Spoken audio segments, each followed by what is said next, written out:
Hello बच्चों, क्या आप 8th क्लास में हैं और आप भी ये सोच रहे थे कि अपनी 9th क्लास आपके भाई या बहन या किसी अपने मित्र से किताबें लेकर के आप पूरी कर लेंगे। तो अगर आप ऐसा सोच रहे थे तो थोड़ा सा रुक जाइए, इस वीडियो को अंत तक देखिए, उसके बाद आपको शायद ये डिसीजन लेने में थोड़ा सा सहायता मिल जाएगी। क्योंकि अभी स्क्रीन पर जो आप देख रहे हैं जिसमें लिखा हुआ है कि सिलेबस ये जो लिखा हुआ है secondary stage phase 1 grade 9 part 2 science maths and social science. इसका मतलब ये है कि ये एनसीईआरटी के द्वारा जारी किया गया ड्राफ्ट है, जो कि 2026 से 2027 में जो बच्चे 9th क्लास में जाने वाले हैं और 10th क्लास में जाने वाले हैं उनके लिए ये बहुत इम्पोर्टेंट है कि इसके बारे में वो जाने, आखिर क्या हुआ है, क्यों हुआ है, कैसे हुआ है। ठीक है, इन सब के बारे में हम चर्चा करेंगे इस वीडियो में। तो मेरा आपसे ये अनुरोध है कि आप इस वीडियो में हमारे साथ बने रहें। डोमेन क्लासेस पे आपका बहुत बहुत स्वागत है और बात करते हैं इस ड्राफ्ट के बारे में। देखिए, ये जो ड्राफ्ट है ये पूरा ड्राफ्ट इसलिए है क्योंकि 9th क्लास का पूरा सिलेबस इस बार चेंज कर दिया गया है। कुछ चीज़ें जो पहले कटी थी वो जोड़ दी गई हैं और कुछ चीज़ें इसमें और ऐड कर दी गई हैं। जैसे कि हमने पिछली क्लासों में जो अभी हमने 9th क्लास को पढ़ाया था तो हमने ये नोटिस किया था कि 9th की मैथ की बुक में कुल मिलाकर के 12 चैप्टर हुआ करते थे। ठीक है, लेकिन अब जो बुक नई आने वाली है उसमें चैप्टर होंगे 15। कितने होंगे? 15 चैप्टर होंगे। अब जब ये 15 चैप्टर होंगे तो मतलब आपकी बुक में कुछ चैप्टर ऐड होंगे। अब वो चैप्टर कौन से हैं, सिलेबस क्या है, हम उन सब के बारे में आज बात करने वाले हैं। और आज हम डिस्कस करेंगे क्लास 9th के मैथ का जो भी सिलेबस, जो भी चेंजेस हुए हैं, जो भी डिडक्शन हुआ है या जो भी एडिशन हुआ है उसके बारे में आज हम बात करेंगे। ठीक है, तो चलिए शुरू करते हैं। तो मैथ का सिलेबस कुछ इस प्रकार से है। आप पहले तो मेरी बात सुनिए कि आपको ये सारी चीज़ें बहुत ही ध्यान से समझनी है। क्या-क्या चीज़ें हुई हैं, क्या-क्या चीज़ें अब होने वाली हैं आपके साथ। आप अभी 8th क्लास में हैं, तो आपके लिए बहुत इम्पोर्टेंट हो जाता है कि जब तक आप चीज़ों को समझेंगे नहीं, तो फिर आप उन सब चीज़ों को एग्ज़ीक्यूट कैसे करेंगे अपनी लाइफ़ में या अपनी स्टडी में। अगर आप ध्यान नहीं देंगे, तो आगे चल के आपके नंबर कट सकते हैं। देखिए, जो पहला टॉपिक यहाँ पे डिस्कस किया गया है वो है कोऑर्डिनेट ज्योमेट्री। कोऑर्डिनेट ज्योमेट्री पहले भी थी और अभी भी है, लेकिन इस बार क्या चेंजेस हुआ है, इस बार हमें जो पढ़ना है brief history of coordinate geometry पढ़नी है। ठीक है, 2D कार्टेशियन कोऑर्डिनेट सिस्टम पढ़ना है हमको। उसके बाद डिस्टेंस बिटवीन 2 पॉइंट्स जो कि हम 10th क्लास में पढ़ते थे, इस बार हमको यहीं पढ़ लेना है, 9th क्लास में ही पढ़ लेना है। Mid point of the distance, किसी भी डिस्टेंस का मिड पॉइंट हम कैसे निकालते थे उसके बारे में इस बार हमें पढ़ना है। ठीक है, 2 पॉइंट होंगे जो कि 2D प्लेन में दिए गए होंगे। यहाँ पर हमें 2D प्लेन के बारे में ही डिस्कशन करना है और ये सारी चीजें हमें इस चैप्टर में पढ़नी होगी। ठीक है, आगे देखते हैं। आगे इस बार जो हमारा पॉलिनोमियल है, इंट्रोडक्शन ऑफ पॉलिनोमियल, इनको 2 पार्ट्स में डिवाइड किया गया है। सबसे पहले आपको इसमें क्या पढ़ना है, अलजेब्रिक एक्सप्रेशंस पढ़ने हैं, डेफिनेशन पढ़नी है ऑफ पॉलिनोमियल, डिग्री पढ़नी है उसकी। ठीक है, उसके बाद इंट्रोडक्शन ऑफ लीनियर पॉलिनोमियल्स क्या होते हैं इसके बारे में जानना है और उनके एप्लीकेशंस के बारे में जानना है। उसके बाद एक्सप्लोरिंग लीनियर पैटर्न्स, ठीक है, modelling linear growth and linear decay, इन सब चीज़ों को पढ़ना है। और यहाँ से जो चीज़ें अब शुरू होंगी, यहाँ से लेकर के यहाँ तक, इन पर आपको विशेष ध्यान देना है। लीनियर रिलेशनशिप्स पढ़ना है, लीनियर रिलेशनशिप्स और विजुलाइजिंग लीनियर रिलेशनशिप्स। ठीक है, इनके बारे में हमें पढ़ना है। और जो मेन चीज जो आप यहाँ पर देख पा रहे हैं, ये क्लास 11 से उठाई गई है, slope and y intercept of a line y equal to a x plus b. Actually मैं आपको बता दूं कि ये जो लाइन यहाँ पर दी गई है ये 11th क्लास में कुछ इस प्रकार से होती है कि Y equal to M X plus C के फॉर्म में होती थी। ठीक है, लेकिन यहाँ पे इन्होंने डिफाइन किया है ए एक्स प्लस बी के फॉर्म में, जहां पर एम क्या होता है, एम किसी लाइन का स्लोप होता है। क्या होता है? स्लोप होता है किसी लाइन का। ठीक है, और ये जो सी लिखा हुआ है ये क्या होता है, ये इंटरसेप्ट होता है, ठीक है। तो इस तरीके से आपको इस बार थोड़ा सा 11th तक पहुंचाया गया है, कॉम्पिटेंसी लेवल थोड़ा सा और बढ़ गया है। इन सब चीजों पर आपको ध्यान देना होगा कि पॉलिनोमियल में इस बार आपको लीनियर पे ज्यादा फोकस करना है, लीनियर पॉलिनोमियल पे फोकस करना है। फिर उसके बाद हमारा जो बेसिक हमारा पहले से जो था, ठीक है, जिसमें हम पॉलिनोमियल में क्वाड्रेटिक पॉलिनोमियल या क्यूबिक पॉलिनोमियल पढ़ते थे, वो तो हमें पढ़ना ही है, प्लस हमको ये सारी चीजें भी पढ़नी ही हैं, ठीक है। तो इन सब चीजों को चेंज किया गया है, ये क्लास 11 से आपके लिए लाया गया है, ठीक है। ये चैप्टर 11 से जोड़ा गया है, ये चैप्टर तो नहीं कह सकते लेकिन टॉपिक ये 11 क्लास से उठाया गया है, जहाँ पे स्ट्रेट लाइन में ये टॉपिक हुआ करता था, लेकिन अब ये कहाँ आएगा, अब ये क्लास 9th में ही आपको मिल जाएगा, ठीक है। आई होप कि आप लोग समझ पा रहे होंगे मैं आपको क्या कहना चाह रहा हूँ, कि कॉम्पिटेंसी लेवल बढ़ चुका है। एनसीईआरटी चाहता है कि बच्चे सिर्फ ये पढ़ करके छोड़ ना दें, बल्कि ये सीखें कि आखिरकार कॉन्सेप्ट पढ़ने के बाद भी क्वेश्चन क्यों नहीं होते हैं। क्योंकि जब आप एक कदम आगे रहते हैं, सपोज कीजिए आप 9th में हैं, तो अगर आप 10th या 11th तक की अप्रोच रखते हैं, वहां तक की नॉलेज रखते हैं, तब जाके आप एबल होते हैं किसी भी कॉम्पिटेंसी लेवल के क्वेश्चन को अटेम्प्ट करने के लिए, ठीक है। तो इन सब चीजों पर आपको ध्यान देना है। और ये जो आपने अभी देखा, ठीक है, ये जो टॉपिक है ये 11th क्लास का है, ठीक है। चलिए आगे बढ़ते हैं। आगे अगर हम पहुंचे तो हमें नंबर सिस्टम पढ़ना है। क्या पढ़ना है? नंबर सिस्टम पढ़ना है। नंबर सिस्टम में हमें क्या पढ़ना है? Introduction of rational numbers, representation of rational numbers on the number line, ठीक है, ये हम पहले भी पढ़ते थे, अभी पढ़ेंगे, ठीक है। Density of rational numbers and it's proof, ठीक है, रेशनल नंबर्स के प्रूफ्स पढ़ने हैं। Finding the rational numbers between two rational numbers, ये तो पहले का ही टॉपिक है, इसमें आपको ज्यादा चेंजेस देखने को नहीं मिलेंगे। फिर डेसिमल रिप्रेजेंटेशन पढ़नी है हमको रेशनल नंबर्स की, ठीक है। फिर introduction of rational numbers, irrational numbers का जो हमको इंट्रोडक्शन पढ़ना है। उसके बाद आ जाइए इस वाले टॉपिक पर, ये आपका क्लास 10th से उठा लिया गया है, √2 एंड √3 का प्रूफ। क्योंकि ये क्लास 10th में जो उनका रियल नंबर का चैप्टर है, वहां से लिया गया है, और ये आपको विशेष रूप से ध्यान देना है। ये उठाया गया है कहाँ से? ये टॉपिक है आपका क्लास 10th का टॉपिक है, और क्लास 10th से उठा लिया गया है। उसके बाद आपको द स्क्वायर रूट स्पाइरल पढ़ना है, ठीक है। तो यहाँ पे कुछ ये टॉपिक्स दे रखे हैं नंबर सिस्टम में। अब इसके बाद यहाँ से आप आगे बढ़ेंगे तो आपको मिलेगा यूक्लिड ज्योमेट्री, ठीक है, जहाँ पे आपको एक्सियोम्स पढ़ने हैं, पोस्टुलेट्स पढ़ने हैं, ठीक है। ये लगभग बिल्कुल वैसा ही है, इसमें कोई ज़्यादा चेंजेस नहीं हुए हैं। आप ये थोड़ा सा देखेंगे, बौद्ध्यानास, सुलभ सूत्रास, ठीक है, ये आपको एक देखने को मिलेगा यहाँ पे कुछ नई चीज, ठीक है। नहीं है, ये पुरानी ही है, बट इस नाम से आप इसको नहीं जानते होंगे, इसके काम से आप जानते होंगे इसको, है ना। तो ये जो बच्चे अभी 9th क्लास पढ़ के गए हैं, वो इसको इसके काम से जानते होंगे, ना कि नाम से जानते होंगे, ठीक है। एक्सियोम्स आपको पढ़ना है, ठीक है। तो यहाँ पे axioms of the measurement and rules of the geometric objects, ठीक है, इन सब चीजों को आपको पढ़ना है। आगे चलते हैं, आगे आता है लाइन एंड एंगल्स, ठीक है। तो लाइन एंड एंगल्स में आपको रेज एंड एंगल्स पढ़ने हैं। क्या पढ़ना है? रेज एंड एंगल्स पढ़ने हैं, मेजर ऑफ एंगल्स पढ़ने हैं, इंटरसेक्टिंग लाइंस एंड एंगल्स पढ़ने हैं आपको, पेयर ऑफ एंगल्स पढ़ने हैं, थ्योरम्स एंड एग्जांपल्स पढ़ने हैं इसके, ठीक है। किस पर? ऑन इंटरसेक्टिंग लाइंस पर, ठीक है। Theorems and examples on the parallel lines, ये आपको पढ़ना होगा यहाँ पर, ठीक है। यहाँ पे कुछ चीजें और लिखी हैं, मैं इसकी लिंक दे दूंगा आपको इस वीडियो के डिस्क्रिप्शन में, तब जाकर के आप क्या कर लीजिएगा, यहाँ पर ये भी पढ़ लीजिएगा, तो आपको पता चल जाएगा क्या क्या है, क्या क्या नहीं है। जब आप ये सारी चीजें पढ़ लेंगे तो आप किस चीज के लायक हो जाएंगे, वो यहाँ पर दिया गया है।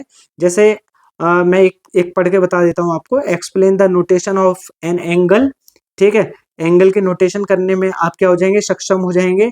उसके बाद एक्सप्लेन द नोटेशन ऑफ रे का नोटेशन करने में आप एबल हो जाएंगे। Explain the angle are formed between two rays with a common starting point. ठीक है, इन सब को पहचानने में आप क्या हो जाएंगे, एबल हो जाएंगे। State the straight angle equal to right angles measures 180 degree while a right angle measures 90 degree. ठीक है, तो इस तरीके के जो टॉपिक्स हैं, ये सारे टॉपिक्स आपको डोमेन क्लासेस पर मिल सकते हैं।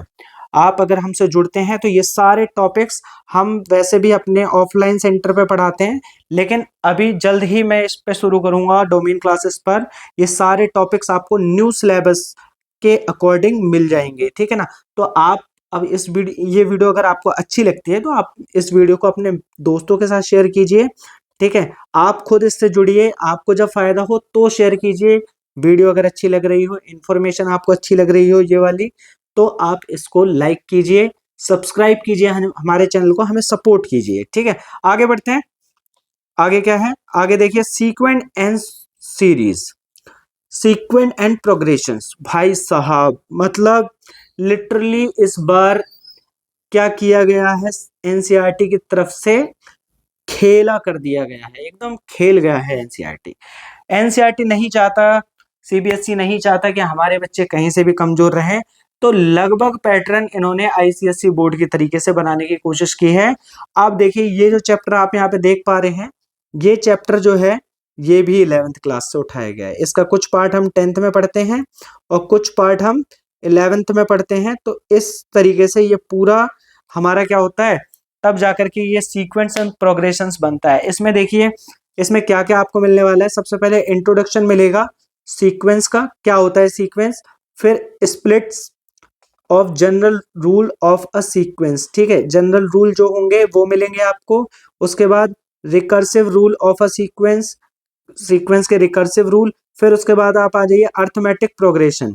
ठीक है, nth टर्म निकालना होगा जो कि हम 10th क्लास में निकालते हैं, visualising of an AP and practicals. ठीक है, अब इसी पे आपको विजुअलाइज करना पड़ेगा और आपको प्रैक्टिकल में भी मिलेगा ये चीज, कॉन्टेक्स्ट लीडिंग टू एपीज। ठीक है, sum of the first n natural numbers, हम पहले नेचुरल नंबर्स का सम कैसे निकाल सकते हैं, क्या होता है, उनके बारे में बात की जाएगी यहाँ पे। और जो मोस्ट इंपॉर्टेंट यहाँ पर ये जो चीज आप देख पा रहे हैं, यहाँ से यहाँ तक जो आपने देखा ये 10th क्लास में भी आता है। ठीक है, this is the part of 10th class. लेकिन जो अब आप देख रहे हैं वो ये वाला जो पार्ट है, ये आपका क्लास 11th का पार्ट है। इससे पहले कभी नहीं देखा होगा किसी ने भी जीपी 9th और 10th में, सीधे 11th में देखने को मिलता है। ज्योमेट्रिकल प्रोग्रेशन जीपी, इसका भी nth टर्म सेम चीजें वही, visualisation of GP, practical, context leading, GPs, application of GP and fractal. ठीक है, fractal and tower of Hanoi puzzle. ठीक है, जीपी जब आप पढ़ेंगे तब आपको पता चलेगा हनोई पजल क्या है। ठीक है, यहाँ तो अभी डिस्कस नहीं कर सकते, लेकिन जब हम वीडियो बनाएंगे तो उसमें हम डिस्कस करेंगे इस चीज को। चलिए आगे बढ़ते हैं। ये जो एक मेजर चेंज हुआ है सीक्वेंट, छठा जो टॉपिक आपको दिख रहा है, 6th टॉपिक, यहाँ पर बहुत बड़ा मेजर एकदम चेंज कर दिया है, बिल्कुल बिल्कुल हिला दिया है सीबीएसई ने इस बार, बिल्कुल एकदम बढ़िया से आया है सीबीएसई। ठीक है, अब देखिए यहाँ पे ट्राइंगल की बात करते हैं। ट्राइंगल में क्या क्या है, ट्राइंगल में हमें दो चीजें हैं। सबसे पहले ट्राइंगल होगा, उसके बाद कॉन्ग्रुएंसी होगा, उसके बाद थ्योरम्स होंगे। ठीक है, तो इसका हमें ये बिल्कुल सेम टू सेम पार्ट है। ठीक है, इसमें ज्यादा चेंजेस देखने को नहीं मिले हैं, लेकिन यहाँ पर देखिए practical applications and uses of triangles. ठीक है, ये आपको देखने को मिलेगा, conditions of congruence of triangle and their proofs. अब हमें क्या करना पड़ेगा, मतलब जो जितनी भी मतलब कंडीशंस होती हैं उन सब के बारे में यहाँ पे पढ़ना पड़ेगा और उनके प्रूफ्स देखने पड़ेंगे, थ्योरम्स देखनी पड़ेंगे ऑन ट्राइंगल्स जो हो सकती हैं, फिर प्रोपोजिशंस देखनी पड़ेंगी and converse of the propositions. ठीक है, उसके बाद problem based on applications of theorems on triangle. ठीक है, तो ये इतनी सारी चीजें हमें मतलब इस ट्राइंगल चैप्टर में पढ़नी होंगी, जो कि हम पहले भी पढ़ते थे लगभग। ठीक है, तो यहाँ पर कोई आश्चर्यचकित वाली बात है नहीं, ये पहले से ही था। इधर मेंसुरेशन में अगर हम आ जाए तो हमें शेप्स का पैरामीटर निकालना, सर्कल का पेरीमीटर निकालना, introduction of pi and it's irrationality. ठीक है, यहाँ पर थोड़ा सा ध्यान दीजिएगा, ये अभी तक हम नहीं देखते थे। ठीक है, हम सीधे सीधे बस पाई का यूज करने लगते थे। यहाँ पे आपको पाई का क्या देखना है कि वो इरेशनैलिटी क्यों है उसकी, आखिरकार pi, why pi is irrational number. ठीक है, उसके बाद लेंथ ऑफ आर्क देखनी है। एरिया ऑफ शेप्स में अगर आ जाए तो रेक्टेंगल्स पढ़ना है, पैरेललोग्राम पढ़ना है एंड ट्राइंगल्स को पढ़ना है हमें इसमें। ठीक है, उसके बाद ट्राइंगल्स में हमें हेरोन्स फॉर्मूला पढ़ना है। उसके बाद स्क्वायरिंग अ रेक्टेंगल पढ़ना है, प्रूफ ऑफ बौद्ध नायास सुलभ सूत्रास पढ़ना है हमें यहाँ पे। ठीक है, जो कि हमने अभी एक चैप्टर में और देखा था, जो क्या था, जो हमारा पोस्टुलेट वाला चैप्टर है। ठीक है, यूक्लिड्स ज्योमेट्री, उसमें भी हमने देखा था। ठीक है, यहाँ पर आ जाइए, एरिया ऑफ सर्कल, यहाँ पर डेविएशन पढ़ना है आपको, सॉरी डेरिवेशन पढ़ना है, ये क्या पढ़ गया मैं, डेरिवेशन पढ़ना है। यहाँ पर आपको डेरिवेशन पढ़ना है। Area of sector of a circle, इसको पढ़ना है। ये देखिए, ये यहाँ से लेकर के यहाँ तक जो चीजें अब आप देख पा रहे हैं, ठीक है, ये चीज जो आप देख पा रहे हैं, जो अभी मैंने मार्क किया, area, the area of the sector of circle, तो यहाँ पर जो आप जुड़ा है ये क्लास 10th का है। ठीक है, तो यहाँ पर जो जुड़ा है वो क्लास 10th का है, आप मार्क कर लीजिए इसको। उसके बाद ब्रह्मगुप्तास फॉर्मूला पढ़ना है यहाँ पे for area of cyclic polygon. ठीक है, उसके बाद Heron's formula as a special case of Brahmagupta's formula. ठीक है, इसके लिए भी हमें क्या, हेरोन्स फॉर्मूला को पढ़ना पड़ेगा। तो ये सारी चीजें हैं जो आपका किस में आएगा, मेंसुरेशन एरिया एंड पेरीमीटर का पार्ट बना है इस बार। ठीक है, आगे चलते हैं, आगे देखते हैं क्या है। आगे अगर हम एक्सप्लोरिंग आइडेंटिटीज, एल्जेब्रिक आइडेंटिटीज, जो कि चैप्टर नहीं था पहले कभी भी, ठीक है, वो अब जोड़ा गया है। ये एक न्यू है। ठीक है, तो यहाँ पर हम मार्क कर देंगे इसको एज अ न्यू। ये क्या है, न्यू है। ठीक, तो ये हो गया हमारे लिए न्यू। ठीक है, एक्सप्लोरिंग एल्जेब्रिक आइडेंटिटीज। ठीक है, देखिए, रिविजिटिंग एल्जेब्रिक आइडेंटिटीज, ये आपको पढ़ना है। यहाँ पे सारी आइडेंटिटीज पढ़ेंगे आप, ए प्लस बी को होल स्क्वायर से लेकर के हर चीज। ठीक है, फिर उसके बाद विजुअलाइजिंग करेंगे उसको यूजिंग ज्योमेट्रिकल मॉडल्स। ठीक है, factorisations of algebraic expressions using identities, हम उनके फैक्टराइजेशन करना सीखेंगे, मोर आइडेंटिटीज एंड देयर एप्लीकेशंस। ठीक है, उसके बाद हम क्या करेंगे, यहाँ पर और आइडेंटिटीज पढ़ेंगे, उनके एप्लीकेशंस को जानेंगे, उसके बाद विजुअलाइजेशन करेंगे, फैक्टराइजेशन करेंगे एंड क्वाड्रेटिक एक्सप्रेशन को भी जानेंगे। यहाँ पर मैंने बोला था ना आपको कि आपको जो पॉलिनोमियल है वो एक से ज्यादा पार्ट में मिलने वाला है इस बार, और ये देखिए मिल गया आपको। ठीक है, factorisation without using algebra tiles. ठीक है, फैक्टराइजेशन करना है लेकिन अलजेब्रा टाइल्स यूज नहीं करने हैं। उसके बाद finding new identities, new identities को फाइंड करना है। फिर उसके बाद सिंप्लीफाई रेशनल एक्सप्रेशंस, ये सारी चीजें हमको मिल जाएंगी यहाँ पर। तो इस तरीके से हमने देखा कि काफी बड़ा मेजर चेंजेस अभी हमें देखने को मिला है। चैप्टर 15 है, अभी हमने 9 ही डिस्कस किए हैं, और अब हम पहुंच रहे हैं अपने क्वाड्रिलेटरल पे, पॉलीगन्स एंड क्वाड्रिलेटरल। ठीक है, तो इसमें हमें क्या क्या पढ़ना है, इसमें हमें पढ़ना है properties of parallelograms, important theorems पढ़नी है रिलेटेड टू द पैरेललोग्राम्स, और उसके प्रूफ्स पढ़ने हैं। ठीक है, द मिड पॉइंट थ्योरम पढ़नी है एंड इट्स एप्लीकेशंस पढ़ने हैं, understanding the notation of central symmetry in the context of the parallelogram. ये सारी चीजें हमको क्या करनी है, पढ़नी है इसमें। ठीक है, इसमें ज्यादा चेंजेस नहीं है, ये लगभग वैसा ही है, बस मिड पॉइंट थ्योरम जो है वो थोड़ा सा इंपॉर्टेंट भी है इसमें। ठीक है, तो वो उसको रखा हुआ है यहाँ पे, कुछ कटिंग नहीं हुई है, ये ज्यादा अच्छी बात है। ठीक है, आगे देखते हैं, सर्कल्स में आते हैं भाई सब। सर्कल्स जो है हमेशा से एक इम्पॉर्टेंट रोल प्ले करता है। आप चाहे तो 9th में देख लीजिए, चाहे आप इसको 10th में देख लीजिए, चाहे आप 11th में जाएंगे तब देखिएगा। ठीक है, इसका रोल हमेशा बहुत ही ज्यादा मतलब बहुत ही ज्यादा अच्छा रहता है, एक विंटेज लेकर के आता है। देखिए, अभी जो 2026 में भी सर्कल से जो क्वेश्चंस आए हैं वो भी काफी अच्छे आए हैं, स्टैंडर्ड वाले सेट में क्लास 10th के। ठीक है, और मतलब अब क्या ही बोले इस चैप्टर के बारे में, ये चैप्टर मतलब अपने आप में एक बहुत बड़ी वैल्यू रखता है। देखते हैं इसमें क्या क्या पढ़ना है। प्रैक्टिकल एप्लीकेशंस पढ़ने हैं एंड यूजेस ऑफ सर्कल्स पढ़ने हैं। ठीक है, definitions related to a circle ये पढ़ना है हमको। ठीक है, उसके बाद हमें इसके सेंटर, डायमीटर एंड रेडियस के बारे में पढ़ना है। ठीक है, ये चीजें हो जाएंगी। इन चीजों को पढ़ने के बाद आपको code and angles they subtended, मतलब अब जो कोड से जो वो बनेंगे, एंगल्स बनेंगे, उनके बारे में पढ़ना है। मिड पॉइंट पढ़ना है इसमें, परपेंडिकुलर बाइसेक्टर्स पढ़ने हैं ऑफ कॉर्ड। ठीक है, कॉर्ड के क्या पढ़ने हैं, परपेंडिकुलर बाइसेक्टर्स पढ़ने हैं। Distance of chord from the centre ये भी पढ़ना है। अब देखिए कितनी सारी चीजें जो है वो यहाँ पर ही आपको मिलती चली आ रही है। ठीक है, इसके बाद subtend angle by an arc. अब देखिए यहाँ पर ये जो पार्ट आपको दिख रहा है ना, ये वाला पार्ट, ठीक है, ये वाला पार्ट आपको थोड़ा सा टेंथ से जोड़ देगा।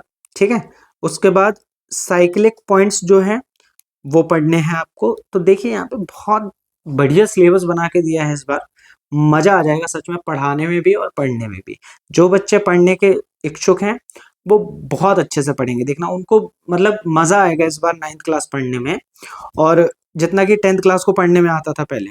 लेकिन अब यहाँ पर जब देखेंगे ना तो 9th क्लास में भी उनको उतनी ही मेहनत करनी पड़ेगी जितनी वो बोर्ड्स के लिए करते थे। बहुत ही बेहतरीन तरीके का सिलेबस बना के दिया है। आइए आगे चलते हैं। आगे देखिए लीनियर इक्वेशन आएगा भाई इस बार, ये क्लास 10th का उठाया गया है। ठीक है, पहले भी था linear equation in two variable था, लेकिन उतना ज्यादा नहीं था जितना कि अभी दिया गया है। ठीक है, तो ये कहाँ का है, ये है क्लास 10th से। अब देखिए क्लास 10th का क्या क्या जुड़ा है वो अभी हम कंटेंट में देखेंगे। देखो सबसे पहले introduction of the linear equation in two variables, ये आपको पढ़ना है। थ्रो द प्रैक्टिकल एग्जांपल्स, ये आपको पढ़ना पड़ेगा। ठीक है, solutions of linear equation in two variables, graphically representation, ये आपका कहाँ पर है, ये आपका आया 10th क्लास से। ठीक है, कहाँ से आया, क्लास 10th। ठीक है, जो मैं रेड से मार्क करूंगा, ठीक है, वो आपका क्लास 10th में होगा। फिर slope intercept form of linear equation in two variables. ठीक है, स्लोप इंटरसेप्शन फॉर्म ये आपको 10th क्लास से मिलेगा। Drawing the graph of the linear equation when x and y assumed only certain values, ये आपका 10th क्लास से मिल जाएगा आपको। ठीक है, pair of linear equation in two variables, ठीक है, क्लास 10th। उसके बाद graphical method for solving a pair of linear equation in two variables, class 10th। ठीक है, इसके बाद nature of the solution, consistency और इनकंसिस्टेंसी, ये भी आपका क्लास 10th। ठीक है, algebraic method of solving a pair of linear equation, method of substitution and method of elimination, इसके बारे में कहने ही वाला था और देखिए यहाँ पे लिख भी दिया। ये सारा पोर्शन आपका क्लास 10th से उठाया गया है। आप बताइए भाई कैसे होगा, और ये भी देखिए कैसे नहीं होगा। अब 10th का बोर्ड, 10th का बोर्ड भी होगा और बहुत अच्छे से होगा, क्योंकि बच्चे इस बार क्लास 9 से ही तैयारी कर लेंगे इन सब चीजों की। ठीक है ना, तो फिर क्लास कैसे रह सकती है, कैसे ऐसा हो सकता है कि भाई ना हो हमारा, क्यों नहीं होगा, बिल्कुल होगा, बोर्ड होगा, बहुत अच्छे से होगा, धूमधाम से होगा। आगे देखते हैं मेंसुरेशन। मेंसुरेशन में देखते हैं, मेंसुरेशन में surface area and volume of sphere. ठीक है, ये जोड़ा गया है। जोड़ा क्या गया है, ये तो पहले से भी था। ठीक है, स्फेयर के बारे में। ठीक है, इंक्लूडिंग हेमीस्फेयर भी जोड़ा गया है इस बार। ठीक है, और राइट सर्कुलर कोन्स, इन सब के बारे में हमें पढ़ना है। आगे आते हैं स्टैटिस्टिक्स, इसमें एक मेजर चेंज हुआ है जो कि पहले नहीं था। देखिए ग्राफिकल रिप्रेजेंटेशन तो होता ही है, ठीक है, लेकिन जो चीज कट गई थी वो अब दोबारा से आई है यहाँ पर, और वो क्या है, वो है हमारा ये वाली चीज। क्या, कौन सी वाली चीज, ये वाली चीज, मतलब मेजर्स ऑफ टेंडेंसी। मतलब इसमें हमें क्या क्या पढ़ना पड़ेगा अब, जो कि हम पहले नहीं पढ़ते थे, अब हमें इसमें पढ़ना पड़ेगा मीन, मोड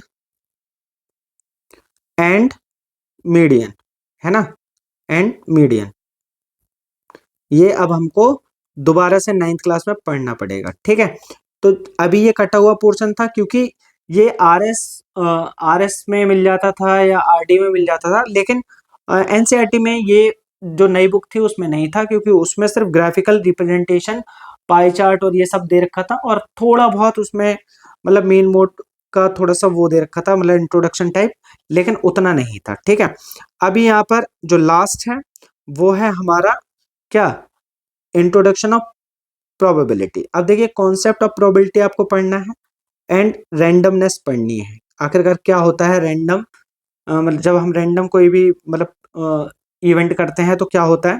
फिर पढ़ना है हमें empirical probability, analysing statistical data and पेट्रोफ नहीं परफॉर्मिंग एक्सपेरिमेंट्स। एक्सपेरिमेंट्स कौन कौन से, जैसे डाइस को फेंकना, टॉस को उछालना, ये सब, इन सब के बारे में हम यहाँ पर पढ़ेंगे। और थ्योरेटिकल प्रॉब्लम्स हमें करनी होगी यहाँ पर सैंपल स्पेस और इवेंट्स पे, और representing the probability through tree diagram and tables. तो ये इतनी सारी चीजें हैं। अब देखिए, टोटल नंबर ऑफ आवर्स यहाँ पे कितने बनते हैं, 134 घंटे में आपको ये पूरा सिलेबस खत्म करना है।